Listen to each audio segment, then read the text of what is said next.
Yo, what's up mga ka-cottage na magandang hapon po sa ating lahat.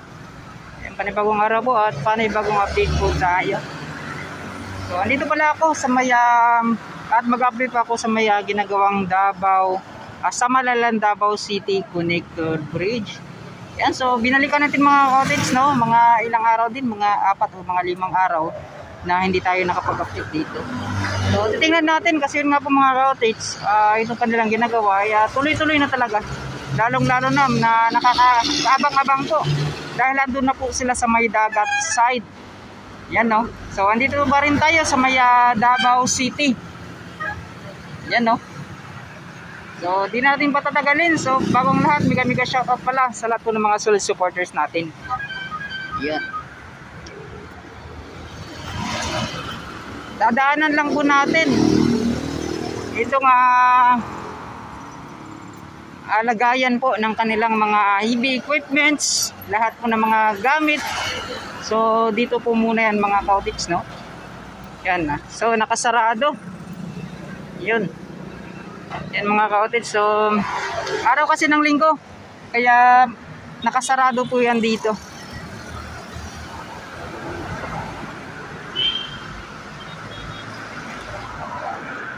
So kita-kits na lang doon sa unahan mga cottage sa papasok. Maglalakad lang po tayo hanggang doon sa may ng Playa Resort. Yun. Yun na nga po mga cottage, no? So itong area na to, na paulit-ulit kong sinasabi, matatamaan po ito.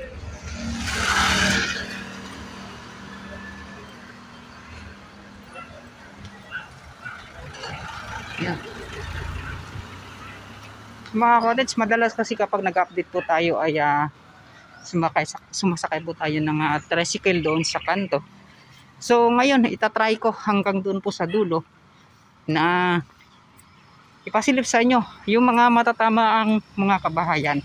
So dito mga cottage, ito po yung mga area kung saan po gagawa sila ng mga poste. So ito po ay kabilang po ito sa mga matatamaan.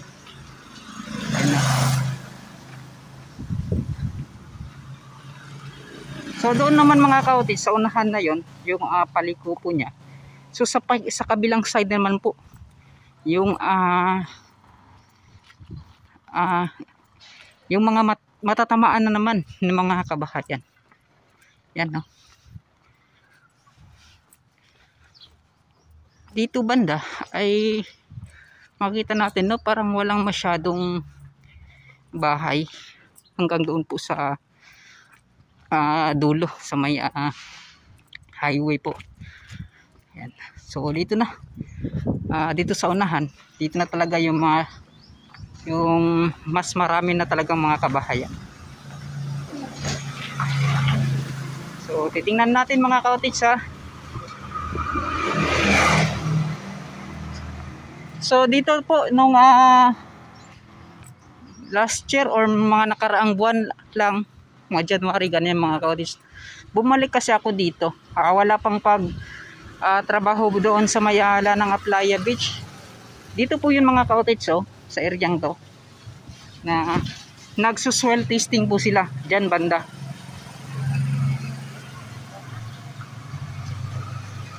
Yan. So dito po banda yung last update ko, nagsuswell testing po sila. Yan. So dito naman, so yan sa pakaliwa, dito sa kaliwang side. So dito naman po yung matatamaan yan. So dahil kasi yung daan na to ay biko po siya mga ka-cottage, no?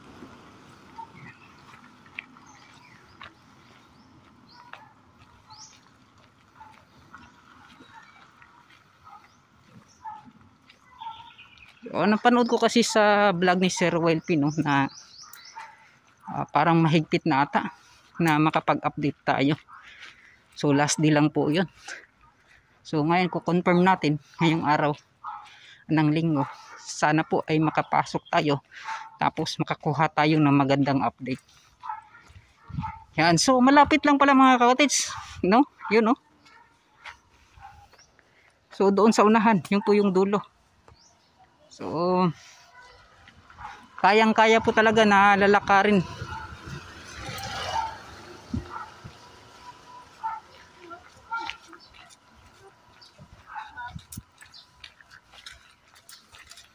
So dito banda mga ka-cottage, ito yung sinabi ko na dito po yung matatamaan. Dito na naman side sa may kaliwa. Yan. So dito hindi na pa yung matatamaan.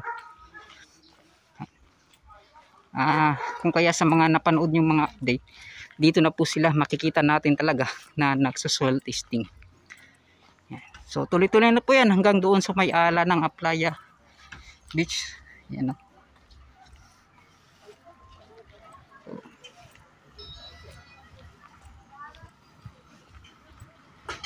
Lakad-lakad lang po tayo mga cottage, at least na facilitate natin sa inyo kung saan pong area lahat po ng mga poste na itatayo.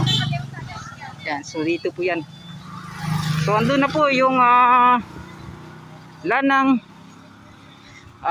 Aplaya Resort. Yan, so malapit lang pala, kayang-kaya lang na lalakarin.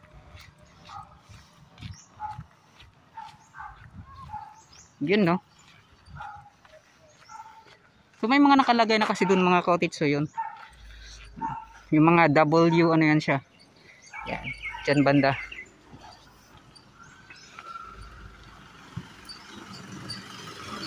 Yan. So possibly kung may mga kabahayan mga cottage, posibleng dito banda ay mga matatamaan po.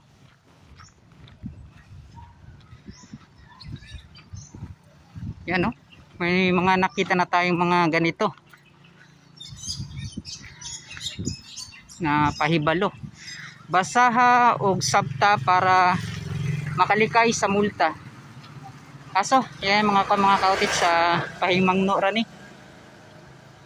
collection para sa basura ta ni. Yun, segregated waste disposal. So dito banda ay kanila na pong 223 po na puno yung posibleng makukuha dito mga cottage, no, sa dami. Kaya po ay may mga yun, kumuha sila ng permit para po talaga ay dito banda lahat po ng mga puno ay makukuha na. Yan. Pwede mo tana boss na kwan ni naigon isa katong pagbuhat sa kwan. So yan mga cottage, no, dito banda. Dugay na ba ni nakuha? Giguba, dugay na giguba. Karon lang.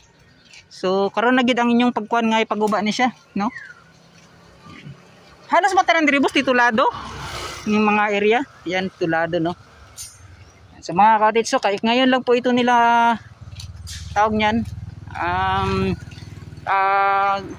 parang magdidemolish na po yung mga kabahayan na mga natamaan po sa paggawa ng SIDC bridge.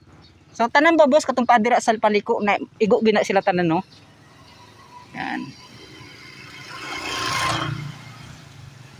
Pwede ba kato dito? Oy, shoutout sa Food Panda driver. Pwede ba kato dito? Pwede, no? Yan, salamat kay boss, nag-update manggod ko. Diri lang. Ha? Salamat ha. Kani unsa ba ni siya diri daghan mga kapunuan diri gamay ra. Diri wala. Wala ra kayo, no. Kani mga sagbot. Kato lang kaho dito kay Padulo pa ba na dito pagkuha dili na? Utog lang ang nahawan. Kanang ling nahawan tapos padulong na dito. Yan, no. Diri ko boss ako, kira.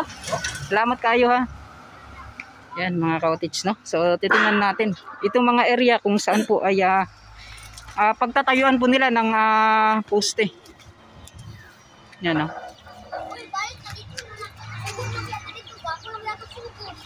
So ito na nga po mga cottage, yung mga equipments na nandito. So ito na po yun, yung may pagdidrillings na din pala, oh, or inilagay lang po dyan. So sa tingin ko mga cottage, ito na po yun, yung isang pundasyon, no? So ito is W11. So sa tingin natin mga cottage, sa tingin nyo, ano po yung mga nakalagay dito kung bakit po may ganito W11? Yun, no?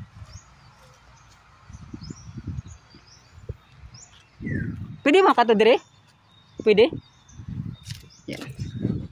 So dito banda mga cottage, may ginawa po sila na parang hinukayan po nila.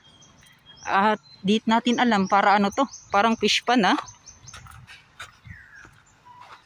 or dito po mga cottage para po sa makakuha sila ng tubig. Ginawan po nila ng parang punong para po may pag-imbakan po ng tubig, no? So sa tingin nyo, yan.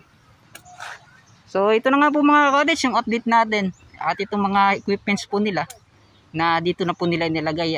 Nung last update po natin ay hindi po nakalagay dito yung mga equipment. So ngayon kanila na pong inisa-isa na inilagay po dito. So ito yung mahirap siguro kung makapasok po ba tayo doon sa loob sa may Lanang Aplaya Resort. Yan na.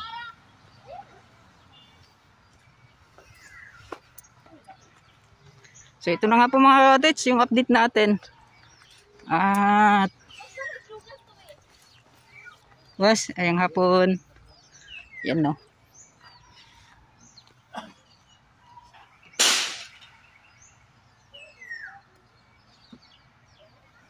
So yun, punta na tayo doon sa unahan sa may Aplaya Resort. Boss, salamat kayo boss. Yan.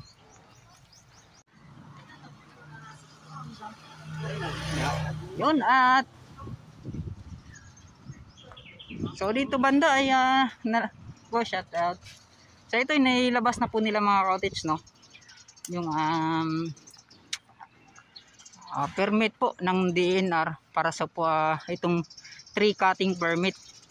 Yan, so yun nga po 223 trees po hanggang doon po sa dulo, doon sa may highway po. So lahat po yan napakarami, 223.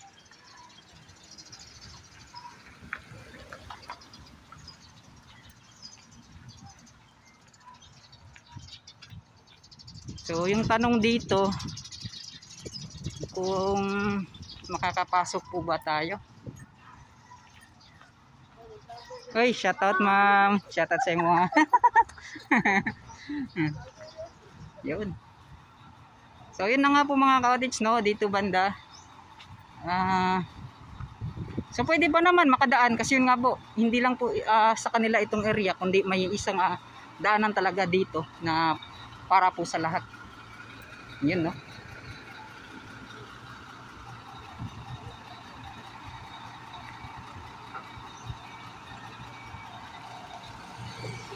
So yun sa loob, kahit araw po ng linggo mga cottage, no, wala po silang mga race day. So nagtatrabaho pa rin. At yun nga po mga cottage, nakikita ko may buhos po doon. Binuhusan po yung tawag nun, yung nilagyan po nila ng pile casing.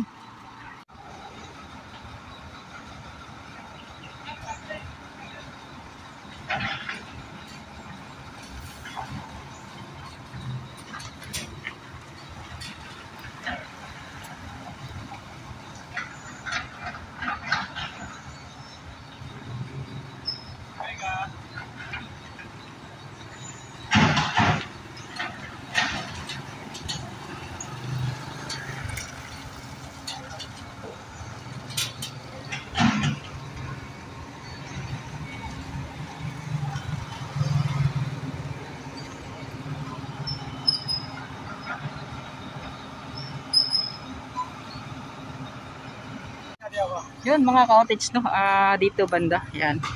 So ito na po yung mga makikita natin. So nasa labas naman po tayo mga cottage at humingi ako ng pandon na para makapag-update. Yun, no. So ito na nga po yung makikita natin na binuhusan po nila talaga itong daanan na to para po siguro katulad dito mga cottage kapag umulan ay hindi po maputik. Yan.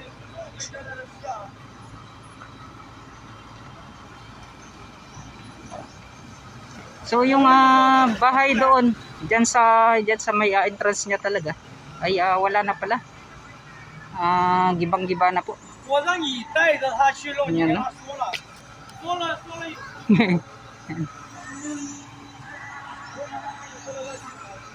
Si maksuko na to si Tahuman kani kita ka to. Nasuko si Tahuman. Nga daghan na daw kay vlogger. So shout out kay mamo nag live daw siya at least na makita sa mga fan daw niya. Sa yung mga Facebook friends. Yan na. Dati na-applyan ni siya mo na-applyan. Kuan na jud no? Trabaho na jud. Kita sa tiyan. Parang sa sama lo nindot na kayo. So nanay simento dai sa pikas. Pag vlog ma'am para at least na-icon ba kanang kalingawan. Okay ka bandri o vlogger. Yeah, Sir para mo sir sa Tito Tans TV sa YouTube. Wow. Nana ko yung mga 4,600 subscriber pa lang. Wow. Okay, salamat ah.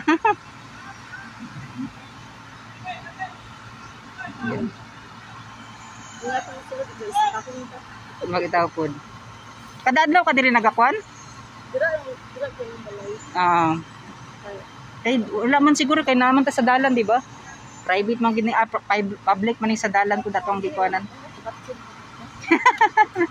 Yan si Ma'am mo nag-live dahil si Ma'am wala siya kanang murag kuan diri ah. So mao ni iyang kuan dai. Yun no. Yun. Sa mga cottage kita po ninyo may greenway na po doon sa unahan no. Na mayroon na talagang daanan. So ito po ay yung kanilang binuhusan. So para po talaga dito banda. Kaya masisiminto po itong daanan na to. Sir, yung hapon sir. So isa mo din siyang operator dire sa SIDC Bridge mga cottage no. Gisirado rin tayo no. Di padiran.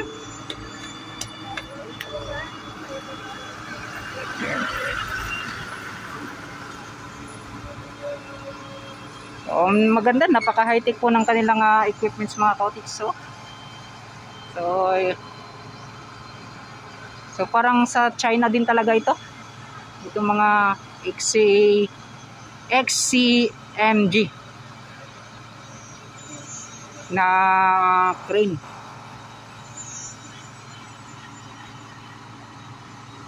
Yun. So yun nga po mga cottage no, abang-abang na lang po tayo, hintay-hintay na lang po kung ano yung mga posible pang mangyari sa itong kanilang ginagawa. So yun nga po, napaka-importante po ng paggawa po nila ng greenway at itong pagbuhos nila ng daanan. So para po dito banda ay di po masyadong maputik kapag umuulan. So katulad po ng ginagawa din nila doon sa Davao River Bridge at doon din sa ginagawang SIDC Bridge sa may Samal site. So kita po niyan mga cottage inuuna po nila talaga yung bawat daanan na meron mga cottage para po talaga tuloy-tuloy yung kanilang ginagawa. Yun no. Yun mga cottage at andito na pala tayo sa may seaside dito sa area po ng sa may dagatan. Yan no. So kita po ninyo itong kanilang ginagawa dito. Yan no, napakalaking crane. Greenway po yan. So hindi masyadong makita dito mga cottage no kasi ay nakaharang na dito. So dito banda kapag kanilang nasimulan na talaga ay makikita natin hanggang doon po sa unahan yung kanilang ginagawa. Yan no. Doon sa Samal site no, medyo mataas na po yung kanilang mga nabuhusan po na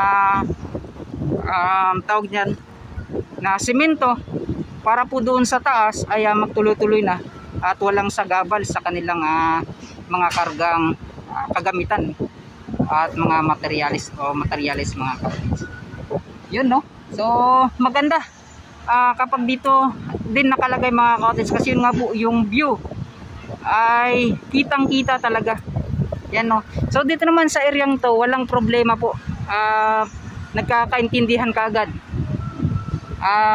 Na kanila pong na tawag niyan na kanila pong napag-usapan kaagad na dito itatayo So nagkakuan kaagad mga cottage, no, kabayaran okay mga cottage na yung kanilang mga conversation po dito. So sa mga kabahayan din mga cottage, okay na po daw, wala nang problema. At antayin na lang po din po natin yung kanilang ginagawa doon sa unahan, yung kasi tapos na po nagsusol tasting. So expect na po natin yan na maghuhukay na po yan sila. So magde-drillings na po yan sila sa lahat po ng mga areas kung saan po ilalagay yung mga poste. So yun, no. So sa mga nakikita natin, parang hindi pa doon natatapos kasi nga po napakarami pang mga puno na kanilang puputulin. Kasi yun nga po, meron na rin ding permit. So tuloy-tuloy na po yan mga cottage.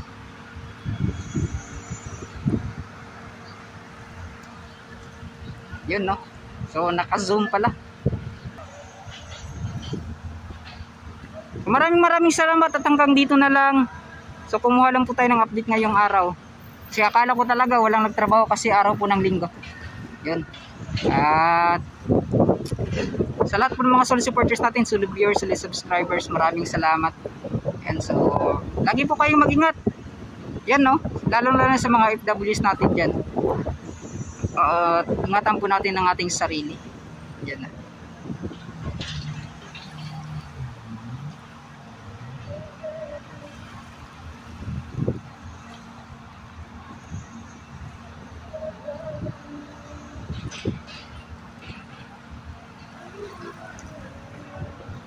So yun, hanggang dito na lang mga cottage, no.